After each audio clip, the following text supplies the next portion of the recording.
welcome to the Narrowing Path, Walking the Spiritual Walk.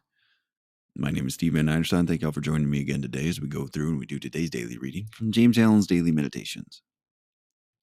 Yesterday's, let me tell you, was something I needed to hear for sure, something that really resonated with me and reminded me that I had to take a look at doing some more work on myself and take a look at doing the right things again.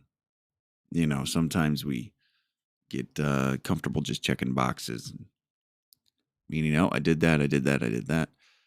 But the intention and the meaning's gone behind the actions we're taking. And sometimes just the zombified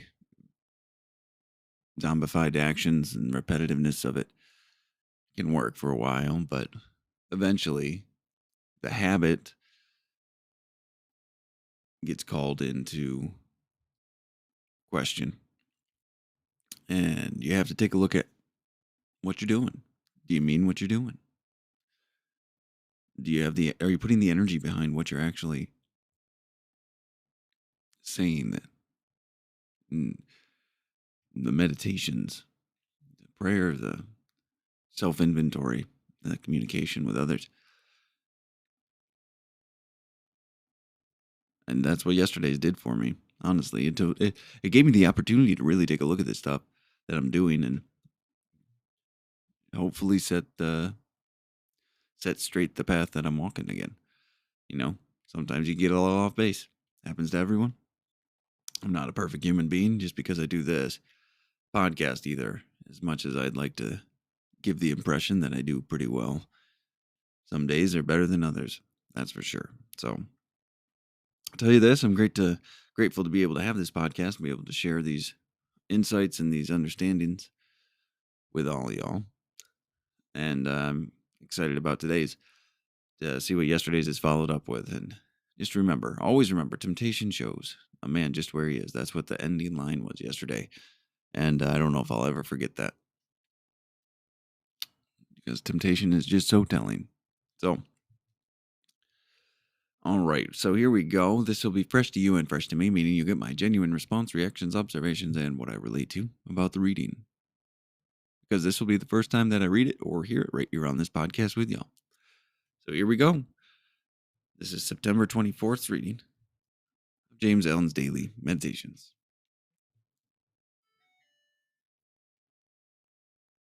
Excuse the background noise today. The great law is good. The man of integrity is superior to fear and failure and poverty and shame and disgrace. Wow, pretty powerful thing. The man who, fearing the loss of present pleasures or material comforts, denies the truth within him can be injured and robbed and degraded and trampled upon, because he has first injured, robbed, and degraded and trampled upon his own nobler self. But the man of steadfast virtue, of unblemished integrity, cannot be subject to such conditions, because he has denied the craven self within him and has taken refuge in truth. It is not the scourge and the chains which make a man a slave, but the fact that he is a slave. Wow, heavy statement there. Slander, accusation, and malice cannot affect the righteous man, nor does he need to go about to defend himself and prove his innocence. Innocence and integrity alone are a sufficient answer to all that hatred may attempt. Wow, wow, wow, wow. That's a heavy reading for today. Let me tell you, what a way to follow up yesterday's. It's some encouragement, but also some accountability and some putting it back on us, right? And I'm grateful I have these beliefs that I have. I'm grateful I have the understandings that I do, because it gives me the power and the ability to be accountable and change. And there's not much more that you could ask for, because that's where all the strength and life lies the ability to grow and change your perspective. So, all right, here we go. Let's go through this one again, line by line. The great law is good. The man of integrity is superior to fear and failure and poverty and shame and disgrace, right? I think that's so cool because when the man of integrity is superior, so someone who practices these principles, someone who practices this spiritual way of living, not just external to themselves, but or not just not external to yourself. That's the wrong thing to say, but more so not just in public eye, not just when people are watching, but as an actual character of a spiritual life. You get to walk through these things. Integrity is superior to fear, failure, and poverty, and shame and disgrace. Because when you're doing the right things, when you're doing the right things for the right reasons, when you're practicing spiritual virtues and living your life by them, fear doesn't affect you. Failure is an opportunity. Poverty is um, poverty of soul and spirit.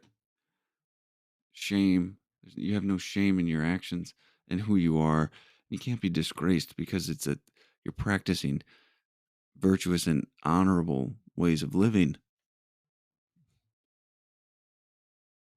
And when you're impervious to those things, you can't even imagine how grand your life can be. You got to go through some stuff, right? But that's how it goes.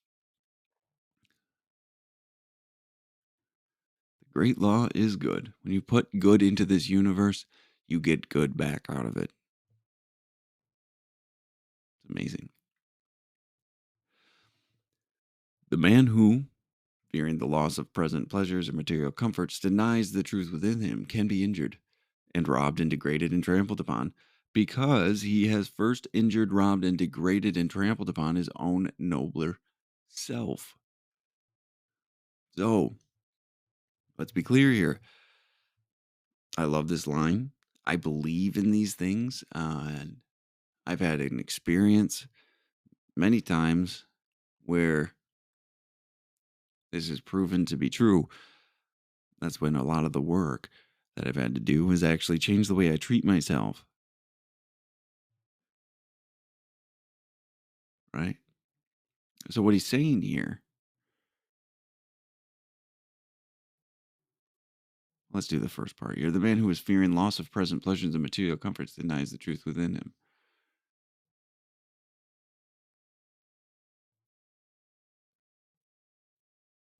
Right. Our value and our worth is not based on the external comforts of this world. It's not based on the material possessions of this world. It's not based on any of that.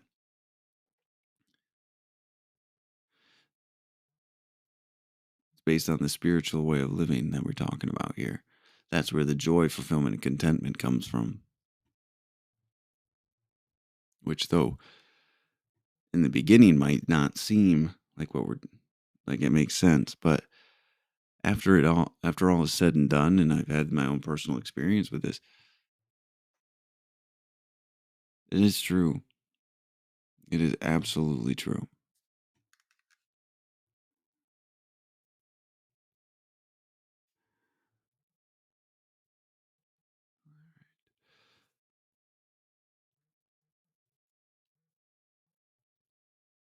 Hold on a second. I just want to kind of read this without the extra put into it. The man who denies the truth within him can be injured and robbed and degraded and trampled upon because he has first injured, robbed, and degraded and trampled upon his own nobler self. This is the part that I was saying I've had a recent experience with. I've had multiple experiences with, if I'm honest. Everything that other people do that affects me hurts me because I've already done it to myself. If I take it personally, it's a wound I still have. When I'm forthright and I'm living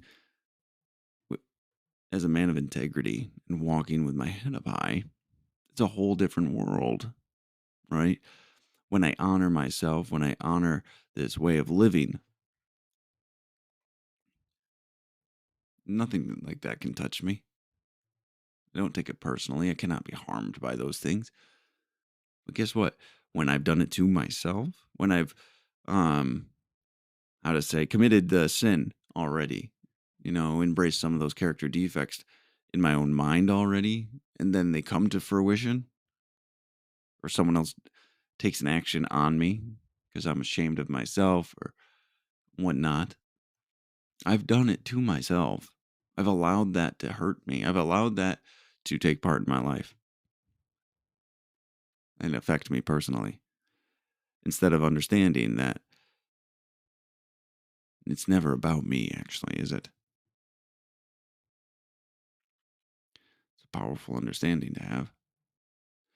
And now we get the other side of it. But the man of steadfast virtue, of unblemished integrity, cannot be subjected to such conditions, because he has denied the craven self within him and has taken refuge in the truth.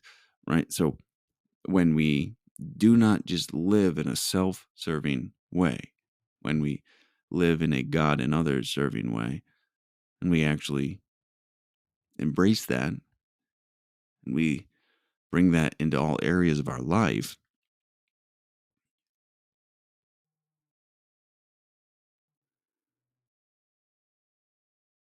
we don't run into the same type of problems anymore, do we? But the man of steadfast virtue and an unblemished integrity cannot be subject to such conditions, because we don't have the shame. We don't carry the guilt. We don't. What do we have up here? It said fear, the failure, the poverty, the shame, the disgrace. We don't have all these negative things going through us already, because we're living in a way that we are proud of. It's it's incredible how different your life can be when you just practice this way of living. And I know it might sound unbelievable, or I don't know, actually it might sound to some like, well, no, of course, but to me it was unbelievable that the world seemed to change when I started thinking differently and I started getting treated differently because I started treating other people differently. It seems self-evident, I guess, but it was a new concept to me at one point. Sometimes it's still a newer concept when I get away from it. So, all right, to finish up the main portion of this is a big statement here. I understand what he's talking about, but it's got some hot button words in it, to say the least. It is not the scourge and the chains that make a man a slave, but the fact that he is a slave. Now, what he's talking about is we think like a slave, we behave like a slave, and this could be a slave in the terms that many think of it as in the historical sense of the use of the word slave: imprisonment, forced labor, kidnapping, all of the horrible things that can go along with slavery. And this can be a slave to other things, though. This can be a slave to social media, to an addiction, to alcohol, to sex, to gambling.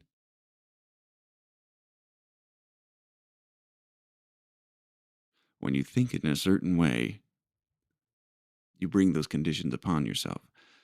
But if you don't know you can think differently, what else are you going to do?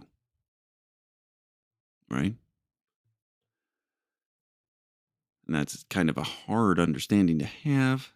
No, it's not a hard understanding to have. It just forces accountability on an individual, like 100% accountability. And so it's painful. And I don't like it. I didn't like it. Didn't like it at all. It was kind of like when you,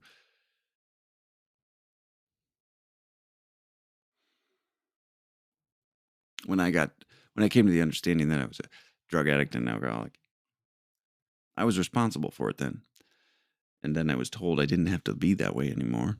I didn't have to live that way of life anymore. And I was given the opportunity to change and a design to change. Designed for living, as some would call it, through the 12 steps of that program. Through that and support and help and connection to this God of my understanding, I changed. Thank God I changed. But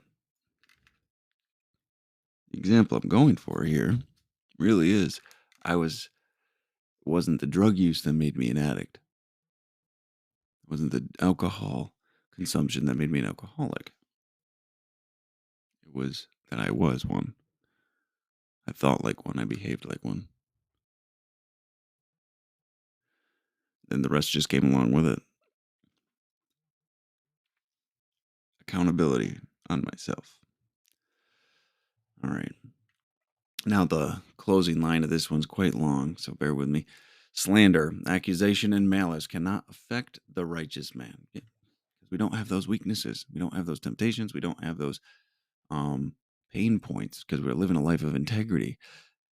Nor does he need to go about to defend himself and prove his innocence because it's self evident by the way we live, right? Most of the time, when you're living this way of life and there's accusations presented, I don't need to defend myself to these things. The way I live and the way I behave and the way I conduct myself and my reputation and integrity will be more than enough to discount any negative claims.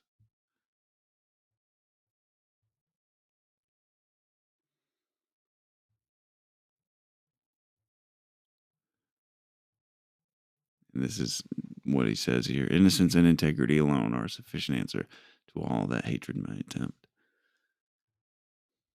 Do the right thing for the right reasons all the time. And you won't even have to worry about this stuff. It'll just go by the wayside. It'll take care of itself in the end. It's pretty incredible, actually.